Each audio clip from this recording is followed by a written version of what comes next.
আসসালামু আলাইকুম ষষ্ঠ শ্রেণীর প্রিয় শিক্ষার্থী বন্ধুরা, আশা করি তোমরা সবাই ভালো আছো। আজকে আমি তোমাদের 178 পৃষ্ঠার যে কাজটি আছে সে কাজটি করব।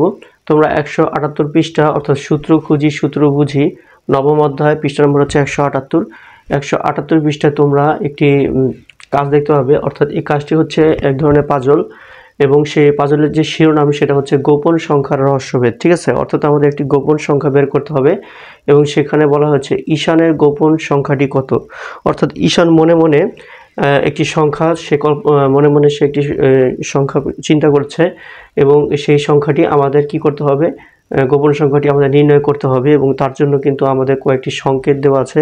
এই সংকেতগুলো পড়ে আমাদের গোপন সংখ্যাটা লিখতে হবে। ঠিক আছে, চলো আমরা সংকেতগুলো পড়ি।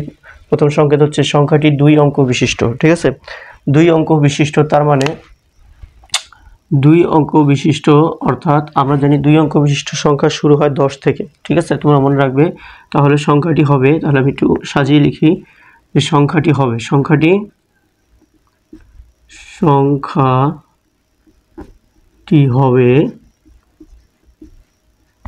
10 থেকে, কারণ 2 অঙ্ক বিশিষ্ট সংখ্যা কিন্তু 10 থেকে শুরু হয়, 10 থেকে 99 পর্যন্ত। 99 এর মধ্যে পর্যন্ত না, এর মধ্যে যে কোনো একটা সংখ্যা হবে। ঠিক আছে, 10 থেকে 99 এর মধ্যে। এরপরে দ্বিতীয় যে আমাদের সংকেতটা আছে সেটা কি, চলো দেখি। সংখ্যাটি 100 এর অর্ধেক অপেক্ষা বেশি। 100কে অর্ধেক করো 50, তাহলে 100 এর অর্ধেক অপেক্ষা বেশি মানে হচ্ছে 50 থেকে বেশি, 50 থেকে বেশি। যেহেতু 100 এর অর্ধেক হচ্ছে 50, তাহলে লিখলাম 50। তাহলে সংখ্যাটি হবে 50 থেকে বেশি, তার মানে 50 থেকে 99, 50 থেকে 99 এর মধ্যে।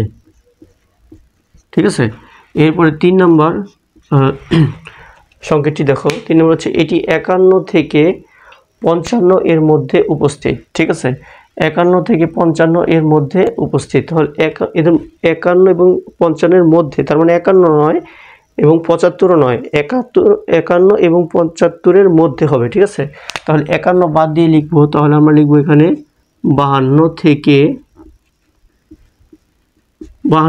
75। 75 নয়, 75 এর মধ্যে, তার মানে 75 নয়, 75 এর আগে কি হচ্ছে 74, তাহলে 52 থেকে 74 এর মধ্যে। ঠিক আছে, সংখ্যাটি হবে।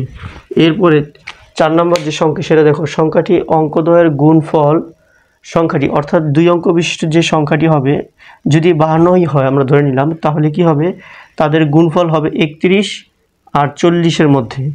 তাদের গুণফল হবে 31 আর 40 এর মধ্যে। তাহলে 31 আর 40 এর মধ্যে কোন সংখ্যাগুলো আছে যেগুলো আমরা নাম তার মধ্যে পাই, সেগুলো আমরা একটু দেখি।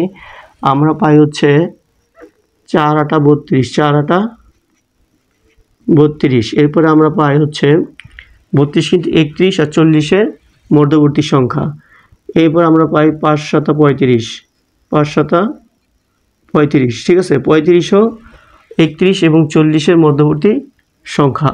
এরপরে আমরা পাই 6 6 36, 6 6 36, 36ও হচ্ছে 31 এবং 40 এর মধ্যবর্তী সংখ্যা। তাহলে এই 3টা সংখ্যা যে কোনো একটা সংখ্যা কিন্তু হবে। ঠিক আছে, আমরা যদি 4 আর 8 দিয়ে আমরা যদি মনে করি সংখ্যা দুটি 4 আর 8, তাহলে দেখো 4 আর 8 48, 48 সংখ্যাটা কিন্তু 52 আর 74 এর মধ্যে পড়তেছে না, তাহলে এই 4 আর 8 এটা হবে না, অর্থাৎ 32 হবে না। ঠিক আছে, তাহলে 5 আর 7 গুণ করলে 35, 35 কিন্তু এই যদি 5 আর 7 দিয়ে আমরা সংখ্যাটি তৈরি করি, তাহলে এই 57 হচ্ছে, এবং আর 6 আর 6 দিয়ে যদি আমরা সংখ্যাটা তৈরি করি তাহলে হচ্ছে 66।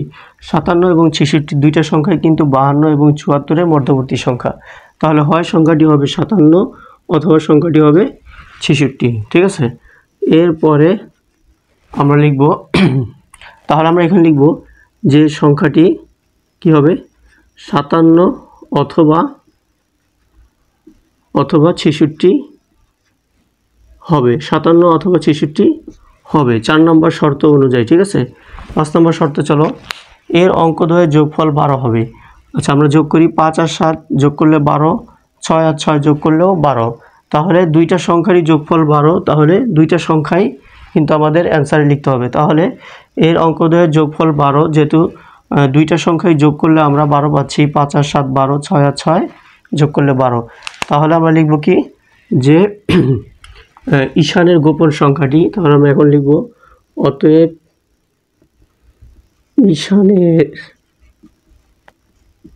ঈশানের গোপন সংখ্যাটি হবে 57 অথবা 66। এটা হচ্ছে অ্যান্সার।